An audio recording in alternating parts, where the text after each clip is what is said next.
எங்கே வந்தாய்?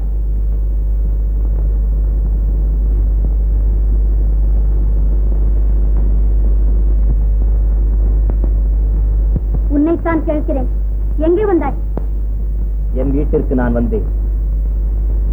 உன் வீட்டில் நீயே இரு, நான் போய்விடுகிறேன். யாரும் போக வேண்டாம், நானே போகிறேன். செத்தே போகிறேன். அப்போதுதான் நீ நிம்மதியாயிருப்பாய். நீ ஏன் சாகிறாய்? இன்னும் எத்தனை பெண்களின் கண்ணீர் வெள்ளத்தில் நீச்சல் விளையாட்டு நடத்த வேண்டும்? நீ போதும்.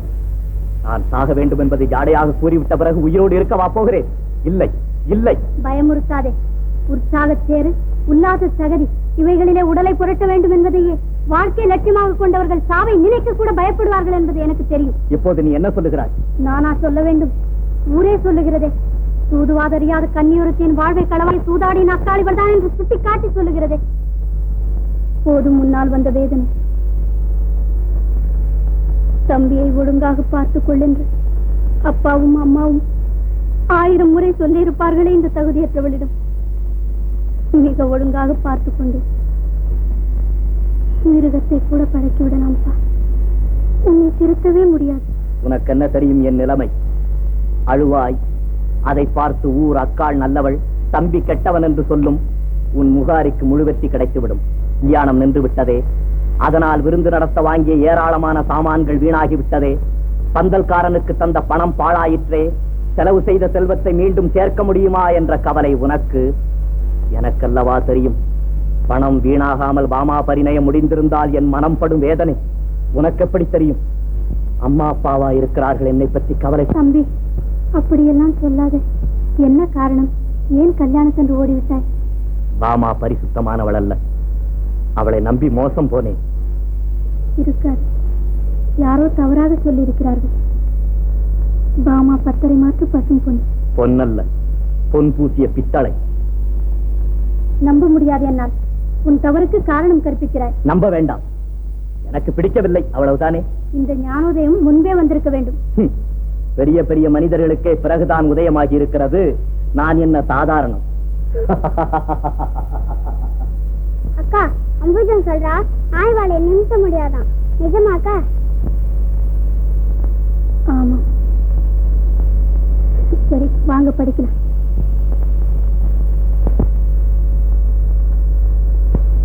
கருடா, புஸ்தகம் எப்படி? பிரமாதம். இந்த புஸ்தகத்திலேயே ரொம்ப அழகா இருக்கிறது. என்னடா மேல் அட்டைங்க. அட்டை மாத்திரமா நல்லா இருக்கு, அச்சுகளும் தான் மணியாட்டமா இருக்கு. கருடா, அச்சு எப்படி அட்டை எப்படி என்ற விமர்சனம் கேட்கவில்லை. அறிவுரைகள் தந்திருக்கிறேனே, அது எப்படி என்று கேட்கிறேன். ஆஹா, அதை கேட்கணும். எங்கப்பா போயிருந்தீங்க? எல்லாம் நல்ல காரியமா தான்.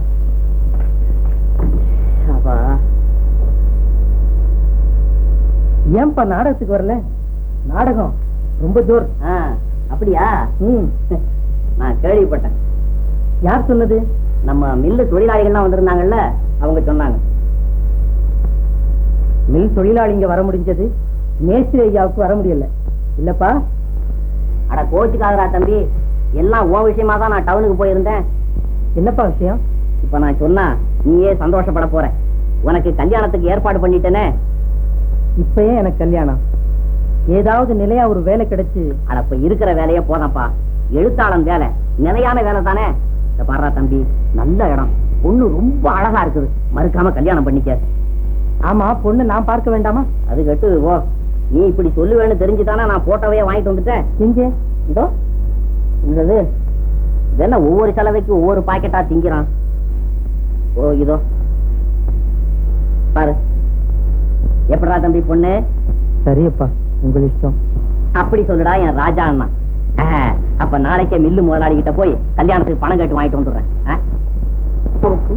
திருமண விழா மணமகள் இல்லத்து சிறப்பாக நடைபெறும். தங்கள் சுற்றமும் அந்த பாண்டியன் நம்ம விஷயத்துல குறுக்கிட்டுக்கிட்டே வர்றான்.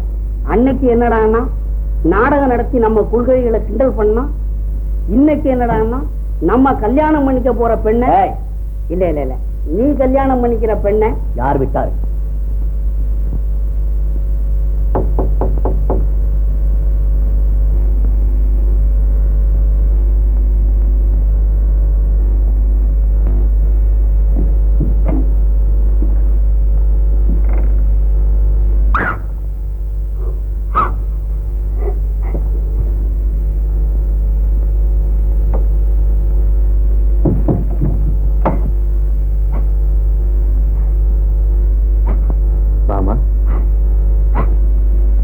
அக்கிரமம்?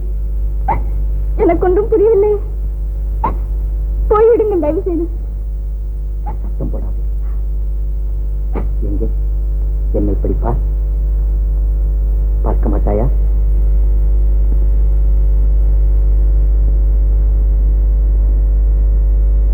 ஏன் பாமா என்னை இப்படி ஏமாற்றினாய்? ஏமாற்றுவது எனக்கு தொழில் அல்ல. சரிதான். கல்யாண தினத்தன்று காணாமற் போய்விட்டானே காதலன், எங்கே போனான், என்ன ஆனான் என்று கூட கவலைப்படாமல் அடுத்த காதலனை அவசரமாக தேர்ந்தெடுத்த நீ எதுவும் அறியாத பேதை, நான் ஏமாற்றுக்காரன், அப்படித்தானே? எங்கே போனீர்கள்? இந்த லோகத்தை விட்டு சொர்க்கலோகத்திற்கா? சொர்க்கலோகத்திற்கு போயிருந்தாலும் அங்கே சொக்க வைக்கும் திலோத்தமை, மயக்குமொழி மேனகை அத்தனை பேரையும் உதறி தள்ளிவிட்டு உன் சுந்தர முகத்தை நினைத்தபடி ஆகாயத்திலிருந்து குதித்திருப்பேனே. ஒரு சூழ்ச்சிக்கார லோகத்திற்கு போய்விட்டேன். யாரோ ஒரு மந்திரவாதி சாப்பிடுவதற்கு ஒரு காயக்கல்பம் இருக்கிறது, அதை சாப்பிட்டால் 80 வயது வரை இளமை மாறாமல் இருக்கலாம் என்று சொன்னான். நம்பினேன், சாப்பிட்டேன், உனக்கும் வாங்கி வர எண்ணினேன். அவன் என்னை எங்கேயோ கொண்டு போய்விட்டான். என்னிடமிருந்த 10,000 ரூபாயையும் நான் உனக்காக வாங்கி வந்த வைர மாலையையும் அபகரித்துக் கொண்டு எங்கேயோ போய்விட்டான். போலீசாருக்கு சொல்லவில்லையா? இந்த வெட்கக்கேட்டை எப்படி வெளியில் சொல்வது? மனமுடிந்து அலைந்து திரிந்து இங்கு வந்தேன். வந்தால் நீ வாழ்க்கைக்கு வேறு திட்டம் போட்டு விட்டாய். பாமா, நான் ஏமாற்றப்பட்டவன் தானா? அந்த மந்திரவாதியை விட பெரிய ஏமாற்றுக்காரியாகி விட்டாயே நீ பாமா. மன்னித்து விடுங்கள் என்னை. அப்பாவின் ஆத்திரத்தை என்னால் எதிர்க்க முடியவில்லை. பொழுது விடிந்தால் உனக்கு திருமணம், வேறொருவன் மனைவி. உன்னை மன்னிக்க நான் யார்? என்னை காப்பாற்றுங்கள். இப்போதே அப்பாவிடம் சொல்லி கல்யாணத்தை நிறுத்தி விடலாம். நிறுத்த மாட்டார்.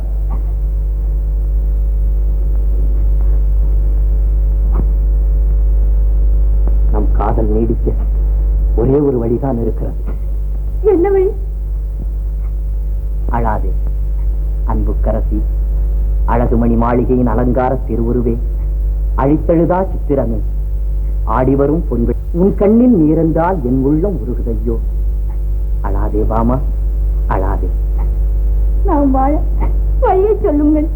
இருவரும் உடனே வெளியேறிவிட வேண்டியதுதான். தங்கமே கேள்.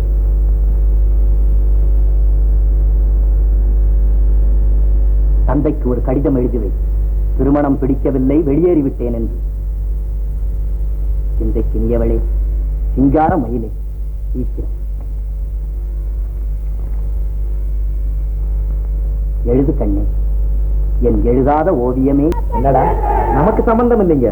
நமக்காம நமக்கு இவரு நம்மோட சேர்ந்துக்கிறாரு. சங்கதியை சொல்லுகிறதே சொல்லு.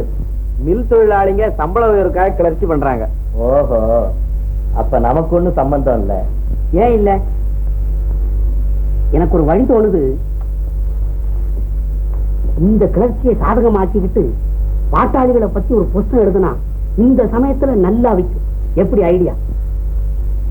ஆமா, இன்னைக்கே எழுத ஆரம்பிச்சிடுறேன். புத்தகத்துக்கு என்ன பேர் வைக்கிறது? பாட்டாளியின் குரல். சபாஷ், பாட்டாளியின் குரல். அருமையான பேர். என்ன மூளை, என்ன மூளை. முதல்ல என் குரலை கொஞ்சம் கவனிங்க. என்னடா? எனக்கு சம்பளம். டேய், மில் தொழிலாளிகளை பத்தி புத்தகம் எழுதுனா உனக்கு என்னடா? நானும் ஒரு தொழிலாளி தானுங்க. இவர் பெரிய தொழிலாளி. பரந்தாமா, நீ புத்தகம் எழுத ஆரம்பிச்சுடு. லாபத்துல உனக்கு கால், எனக்கு முக்கால். எனக்கு அரை. அவ மாத்திரமா போனா, வீட்டு அடமானம் வச்சு செஞ்சு போட்ட 1000 ரூபாய் நகையோடவும் போயிட்டாளே. 1000 ரூபாய் நகைதானே?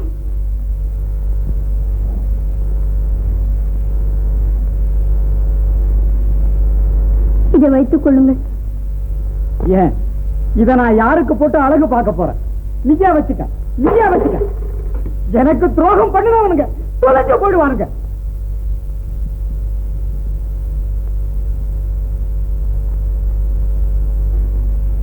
அக்கா, இது ஏது நகை? ஏன் இப்படி கீழே கிடக்கிறது?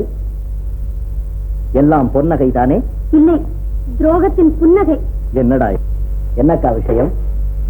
மான் தோலிலே வேங்கை அதிக நாள் வாழ முடியாது பரந்தாமா.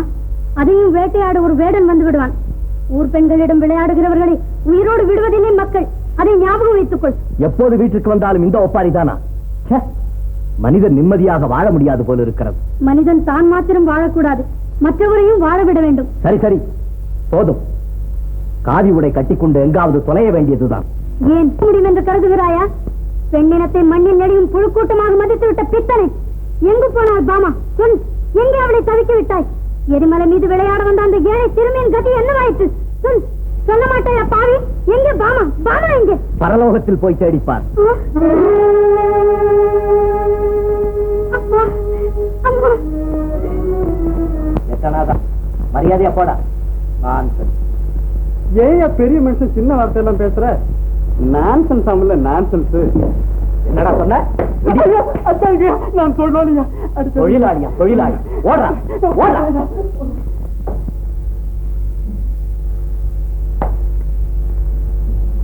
குடுக்கிற காசை வாங்கலன்னா இந்த பயல்களை இப்படித்தான் உதைக்கணும்.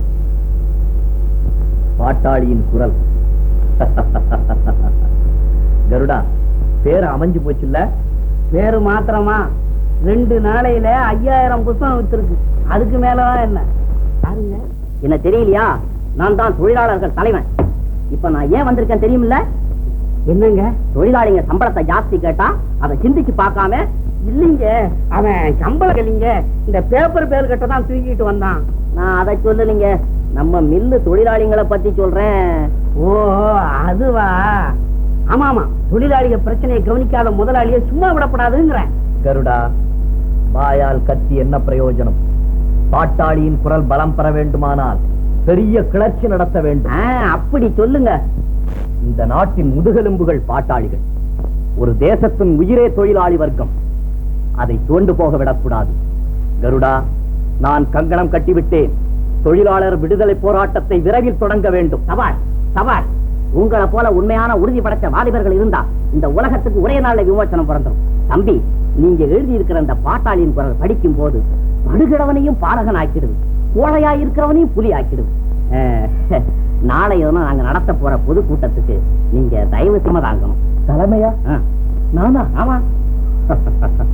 வேண்டாம், நான் பொதுஜன தொண்டன். இப்படி சொல்லக்கூடாது. ஆயிரக்கணக்கான தொழிலாளிங்க உங்களையே விரும்புறாங்க.